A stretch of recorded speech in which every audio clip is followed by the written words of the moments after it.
There is in each of us a presence older than thought and closer than our very breath. We speak so loudly about progress, about reason, about conquest of the world. Yet we look away from the very wellspring that has sustained us through the centuries. We construct cities that reach the heavens, but within the still rooms of the soul we've let the lamp fade low.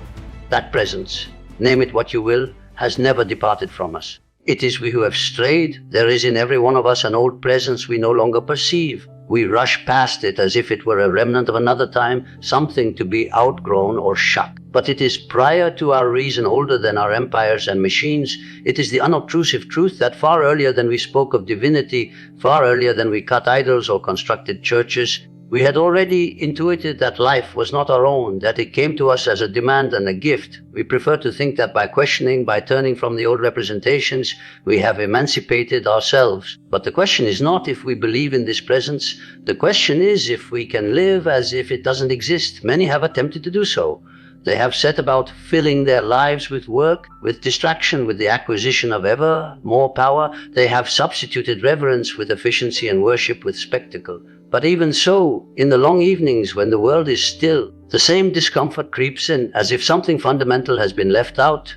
This presence is not to be sought in the far heavens, is not just a figure of habit or a creed to parrot. It reveals itself in moments too deep to be captured in formulas, in the wonder that stands us mute before the starry night sky, in the peculiar burden of conscience that no court can compel, in the dream that speaks of a fate greater than the self. It is as immediate as breath, and yet veiled by our own reluctance to see. We think that by ignoring it we have conquered it, but actually we have just pushed it into the darkness. And whatever is in the darkness does not vanish, it waits. When we forget the presence which once structured our interior life, it does not perish. It becomes a part of our fears, of our greed for things, of our endless need for approbation. We do not get rid of it, we warp it. To remember is not to go back to superstition or to yield to dogma. It is just to recall that beneath all the names and all the images there is a level of reality which we did not fabricate. It is to admit that the deepest questions about life, why we labor, why we hurt, why we hope, are not explained by progress itself. To stand up to this presence is to acknowledge that we are not just smart animals, but creatures who have always existed in relation to something more, something which beckons to us even as we struggle to forget it. We have a peculiar custom that we inherited from the centuries of external struggle. We picture the divine as something immensely higher than ourselves, as if it was only beyond the clouds or in some far-off part of the universe. We look up with our faces and wait for a far-off voice, but meanwhile it has been speaking in the inner chambers of our own self. This is why so many who venture outward come back in disappointment. They are unable to hear what they are looking for the place they never thought to look is the same place where the presence has resided all the while. Saying the presence resides within does not imply it is merely part of our ego. Another thought or mood, it is below the level of the stream of ordinary consciousness. It speaks in moments when our normal thinking fails, when we are overcome with awe before the vastness of the starry night, when a spontaneous dream challenges our assumptions, when we are struck by a sense of meaning that no debate can expound. These are not accidents of the mind. They are signs of a reality that exists below the level of our waking consciousness, but connects us to something greater than ourselves. Modern man has erred in mistaking the outer appearance for the inner reality. We constructed temples and altars, believing the sacred resided in stone. We established systems of theology, believing the sacred was limited to ideas. We prayed to far-off heavens, believing that the response would be from afar. And yet, again and again, the deeper presence broke through in the most intimate spaces, in dreams, in visions, in the stirrings of the conscience that cannot be explained by reason alone. Think of the power of a dream that comes at night. We don't call it up, we don't command it, but it arrives in its own right, frequently with a wisdom or a caution we would not have been able to come by with our intellect. To explain away such an event as simply chemistry is to be blind to what is there. The presence that is speaking in the dream is deep and autonomous. It is from a level of the psyche that is prior to our individual history. The soul itself seems to have a memory of its beginnings and occasionally attempts to remind us. The same applies to the pang of conscience. Why must we feel the burden of an unseen law when no eyes are upon us? Why does the heart protest against some actions even when the mind approves them as convenient or helpful? This inner witness, this feeling that there is something greater to which we are responsible, indicates a dimension within that is not constructed by society itself. It is the resonance of that hidden presence. We hear it not as far off thunder, but as a soft insistence in the hidden room of the heart. When we look inward, people imagine that we are turning away from the world. The turn inward is not flight, it is a plunge into the wellspring out of which all authentic action and meaning come. One cannot really be present in the world and exclude from awareness the source that nourishes one's own existence. To discover that presence within is not to withdraw into personal fantasy, it is to see the axis upon which the inner and the outer worlds turn. There are those who are afraid to look within because they think that there they will find nothing but emptiness. In fact, what they dread is the unknown. Under the din of our mind is a silence that is not empty, but full like a deep well whose waters we have forgotten to draw. To be seated quietly before such silence is oftentimes discomforting at first, because it dissolves the masks by which we define ourselves. But when we are brave enough to stay there, we start to feel the outlines of something larger than the self we normally think we are. This presence cannot be framed by one picture or a name. Cultures have wrapped it in diverse forms. The Father in heaven, the Mother in earth, the light, the word, the self. Each is a symbol, a container for a reality that will not be constrained by any single description. We are tempted to quibble about the image, to lose sight of the fact that it is a window through which the same mystery shines. The inner experience precedes, the name follows. The tragedy of our time is that we have been so caught up in the names and the disagreements that we no longer enter the experience itself. If to say that the presence is within us means anything, it does not mean we have created it. Instead, we find it as something already existing, like a hidden spring whose waters come up when the soil is removed. We learn it not by guesswork, but by a sort of inner memory, as if we were recalling what we had long forgotten. This is why the great seers of old required the labors of self-knowing, not as a luxury, but as the gate by which we encounter that which is greater than ourselves. In this way, the challenge of our age is not to pursue after new heavens, but to reclaim the living root in ourselves. To disavow this root is to sentence ourselves to a life of restless searching, to roam from ideology to ideology, always hoping for fulfillment from outside and never achieving it. The journey inward is not a flight from the world, but the uncovering of the hidden source which can bring significance to all our outer striving. If we do not make this discovery, no progress, no peak of reason or might can salvage us from the emptiness that ensues. Thus the invitation lies before us all to look within, not in narcissism but in awe, to heed the voice that sounds below the noise of thoughts, to know that the presence we once conceived as far away is closer than our breath. In admitting this, we do not abate the divine, we meet it more absolutely. When we turn away from that unseen presence, it is not gone, it merely recedes to a lower level of the soul, something that by refusing it, by not naming it, they have banished it. But the psyche cannot be so easily deprived of its archaic visitors. What is suppressed on top surface is again below, transfigured in darker and more sinister guises. We exist in an era that boasts of progress and rational mastery, and yet here is everywhere restless tension, compulsive distractions, and an insatiable appetite for the new. These are not social conventions, they are symptoms of something unacknowledged straining against the walls of awareness.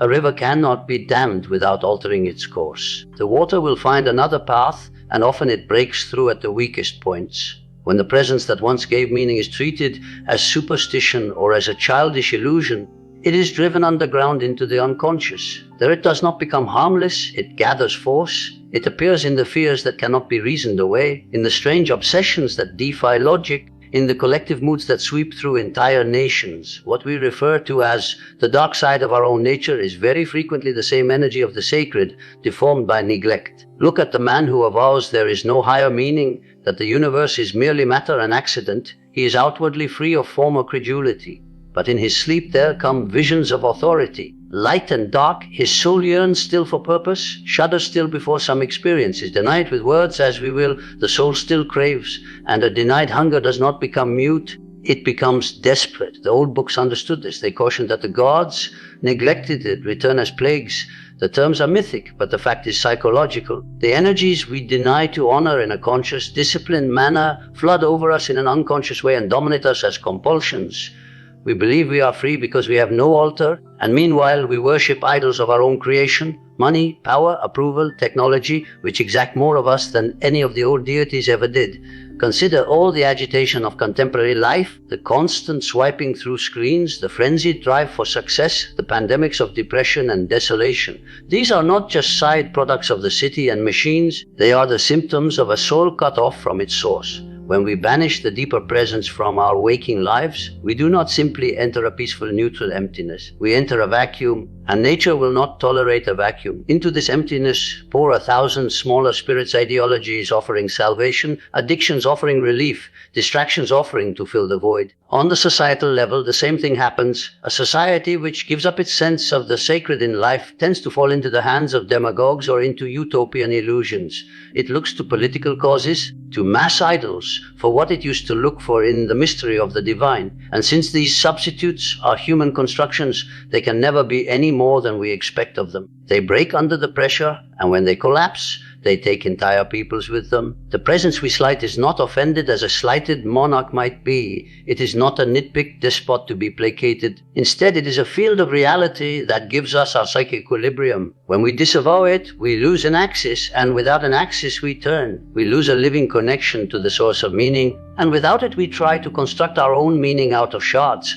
Some succeed for a while, many find that achievement without depth is empty, that delight without purpose eventually leaves a bitter taste of ashes. The forgotten presence manifests itself in the symptoms of our times, in the loneliness that remains despite pervasive connection, in the feeling of exile even among known places, in the emergence of the fanaticisms that promise certainties but yield only strife. All these are the whispers of an underground spring crying out for attention. The cure is not to go back blindly to forms that were, or to parrot ancient words without believing them. It is to see that what we have referred to as God or the divine is a reality both in the human soul and outside of it. To bring it into consciousness is to reclaim an energy that otherwise would flow into negative pathways. To provide it with a place is to restore the healthy order of the psyche, in which the innermost things govern and the surface things are there to serve.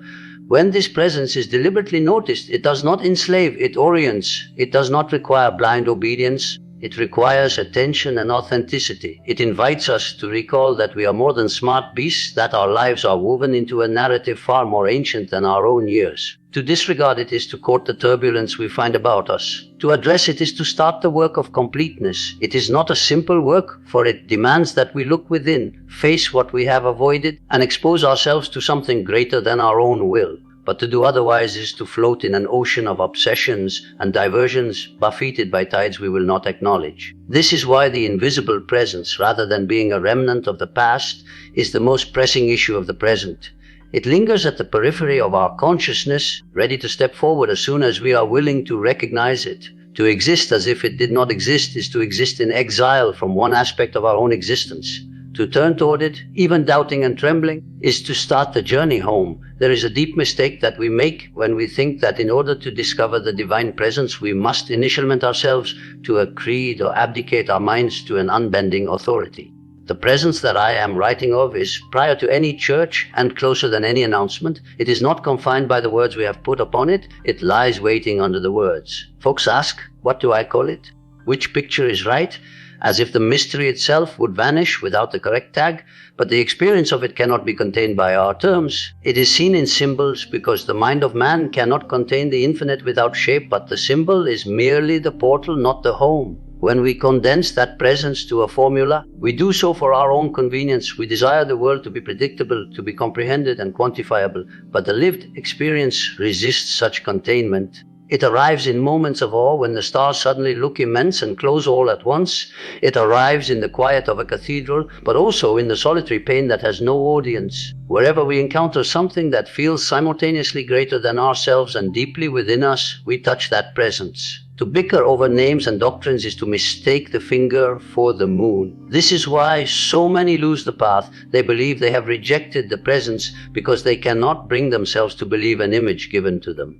They utter, I do not believe, and believe the issue is resolved, but disbelief in an image is not the same as the lack of the thing the image refers to. It is possible to put aside the picture of a judging judge in heaven and alone still feel the weight of conscience bearing upon the breast, or perceive a silent order in the passage of things. To see that is to come near again to the mystery out of which all pictures come. We must be ready to stand before the mystery with less protection of simple words. This is hard because words make us feel masterful. To state God is such and such seems to domesticate the enormity. But the work is not to domesticate it, it is to listen. The inner presence speaks through dreams, through symbols, through the stirrings of the heart. It usually contravenes what we had constructed about ourselves.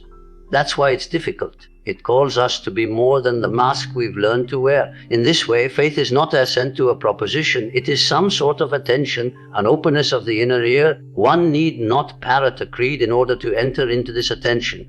One must stop long enough to hear the whisper under the noise of the world. That whisper will not praise us. It generally reveals the illusions we hold on to. Yet in revealing it, it points to the wholeness we unconsciously desire. A few question, if this presence is within, why look for it at all? Will it not act of its own accord? It is true that it is always active, but when we do not recognize it, it gets deflected in our lives. We pursue it as power, or place it outside us as an enemy, or disown it and endure the aimlessness that ensues. Recognition does not produce it, but it assigns it its proper place in the psyche. The forgotten God is a demon. The venerated presence is a source of wisdom. The invitation, therefore, is not to substitute one set of dogmas for another, but to learn once more to see. One must observe the symbols that grow in dreams, listen to the movements that no logic has sown, and let the feeling of the sacred stir where it may. It is not the work of a day, it is the toil of a lifetime. We can discover it in ancient texts, but perhaps we can also discover it in the countenance of a hurting stranger or in the outline of a solitary leaf. The shape changes, the truth that lies behind it continues. If we remain attached to words only, we will be taking the risk of confusing the husk with the seed. We will debate names and figures while the living well eludes our grasp. But if we can endure to keep the question open, if we can remain in reverent uncertainty, we start to feel once more that we are not self-fashioned creatures adrift in an empty space. We catch a sense of a current running beneath the surface of things, and we find that to live in harmony with that current is to live more really. So I say, do not be misled disputes of doctrines. Look rather to what stirs behind them. Do not seek so much to repeat what was said, but to share in what gave birth to the saying. In that sharing you will see that the presence you imagined distant or absent was near you all along, waiting to be noticed. It demands not your credulity, but your willingness to look and to hear. And in seeing and hearing, you start the gradual process of becoming whole. When a society loses its living sense of the divine, it does not become freer, it becomes empty. The infrastructures of law and commerce can stand for a while, the gears can keep turning, the spires can continue to rise, but that inner compass which directed the effort starts to falter. We think that by shedding the ancient symbols we have freed ourselves, but we have only cut the anchor and left the vessel adrift. What was once conceived of as sacred was never so much a tale about far-off heavens. It was the tongue by which the soul was aware of order in the world and in itself. Take away that tongue, and the soul continues to speak, but in size and in symptoms that no parliament nor market can translate. Without reverence, we confuse passing desires with true purpose, and society's great machinery starts to pursue as ephemeral as the temper of a crowd. The loss does not manifest at once as catastrophe. Instead, the early fruits tend to manifest as progress. Released from the old lines, the masses swarm into new experiments, dazed by the feeling of freedom. But beneath the surface, disorientation insidiously takes hold.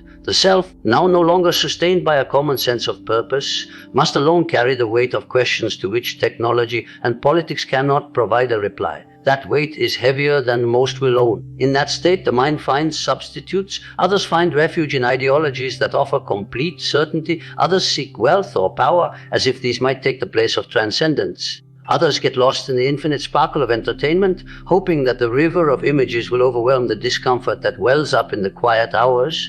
None of these satisfactions lasts, since what has been lost is not a thing but a relationship, the soul's orientation to the unseen ground of meaning. We usually assume the cure for this interior lack is to revive the old institutions just as they were. But no generation can turn back to the symbols of a previous era unaltered. The divine voice that once spoke through them must be found, not repeated. It is as if we had been left an old map whose ink has bleached. The contours are still there, but the journey must be made again if we are to read it aright. The price of neglecting this task can be observed wherever collective existence is becoming more mechanical, where the value of the individual is reduced to productivity alone, where the meaning questions are ruled out as unscientific or unnecessary. There the person is in the position of a replaceable part in an impersonal machine, and the craving for meaning becomes desperate. Out of such starvation breed fanaticisms, for when the true perception of the sacred is overshadowed, the human heart will turn idols out of anything that seems to fill form to the emptiness. The risk is not doubt but forgetfulness. Doubt at least struggles with the question. Forgetfulness hides it under noise. A culture that fails to inquire about what is ultimate does not become sincerely secular. It simply closes its eyes to the pivot on which its own history has turned. It can continue to invoke the jargon of rights, of dignity, of freedom, but deprived of the living source out of which those conceptions grew, the terms grow brittle and subject to every momentary passion. To see this is not to advocate a return to the rule of priests or to superstition. It is to see that the life of the spirit, the feeling of something more than the ego, more even than the total of our institutions, is not a luxury but a need for human sanity. Where it is lost, public life becomes disoriented. It no longer knows what it serves. Every person who feels this loss is called to an inner task. One must go looking for the presence that has been forgotten, not to flee the world, but in order to be present in it as a person. That search frequently begins in solitude, in the honest confrontation with one's own dreams, fears, and longings. In that meeting, one finds that the questioner is not a speculative abstraction, but the inmost care of the heart. A culture can regain its direction only as persons regain theirs. The discovery cannot be commanded. It must emerge from within every soul that has the courage to confront the invisible presence and permit its truth to redefine the significance of life. Only then will our success cease to be dogged by an uncanny emptiness, as if some critical element had been omitted on the path to advancement. The job, then, is not to bring back the past, but to become aware of the depth that has never stopped to be underlying the present. If we do not, the loss of the sacred will continue to appear in ways of restlessness, in the fear that no prosperity can comfort, in the drift of a culture that has lost its own center. To wake is not to turn backward. It is to face the eyes of the soul again toward the inner source, whence all true life derives its significance. There is within each of us a feeling of something more primal than the mind, something independent of our devising or of the modes of our age.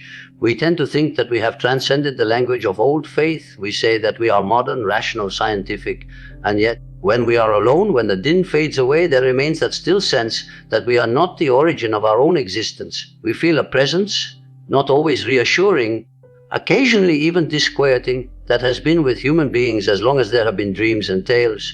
It is not distant in some unattainable heavens. It is threaded through the innermost fabric of the human heart. It awakens as a child is overwhelmed by the sight of a starry night. It addresses us in the troubled voice of conscience, which no legislation can define. It enters our sleep in the forms of light and darkness, of guide and enemy. There are those who name it God. Others fight that name and speak rather of the self or the ground of being. The title is less important than its presence, nearer than breathing and older than thought. When we shut it out, we do not eliminate it. What we disregard takes on stranger and sometimes uglier shapes. The discontent that pushes us to constant distraction, the hunger that no achievement fills, the feeling that existence is drained of purpose. These are no accidents. They are marks of a presence overlooked. What we keep out of sight within comes back at us from without, in our terrors, in our compulsions, even in the mass convulsions of an epoch. To approach it is not a process of reciting doctrines or advocating ancient images. It is to see the design beyond the design, the sense that connects the world within with the world without. All civilizations have dressed that mystery in symbols, a burning bush, a guiding light, a hallowed name, but the symbols refer to the same reality. We can question the images, but the source from which they originated continues. History teaches us that when humans lose sight of this deeper aspect, they do not become free, they become rootless. They pursue substitutes, power, novelty, ideology for the real. They bow to shadows and lose the sense of what is abiding. The new age, brilliant as it is, tends to wander like a traveler who has discarded the map because he no longer believes in the destination. not the creation of a new God, nor a going back to a bygone time. It is a turning of gaze, a willingness to hear again what never stopped speaking. Each of us bears in him a spark of that concealed presence. To acknowledge it is to start the long process of wholeness. It does not request blind obedience, but honesty, the courage to see under the surface of ambition and success, the willingness to allow something larger than our own ego to occupy its rightful place in the center. You do not need to wait for visions or miracles. Start with listening to the still places in your own heart, to the dream that unsettles you, to the hunger that cannot be stilled by things, to the sense of wonder that creeps upon you in the presence of beauty or pain. These are not superficial emotions, they are ciphers indicating the reality beyond. The presence we close our eyes to is already speaking. It is we who need to learn to hear. To live in the awareness of that presence is not to pull back from the world, but to go back to the world with a more stable heart. It is to take into our work, our relationships, our society a depth that otherwise eludes us. With each step in that direction to that secret reality is also a step towards the retrieval of our very own soul, undefined and end. If we all take that step, we might yet discover that the light we had assumed was gone was with us the entire time, only waiting to be seen.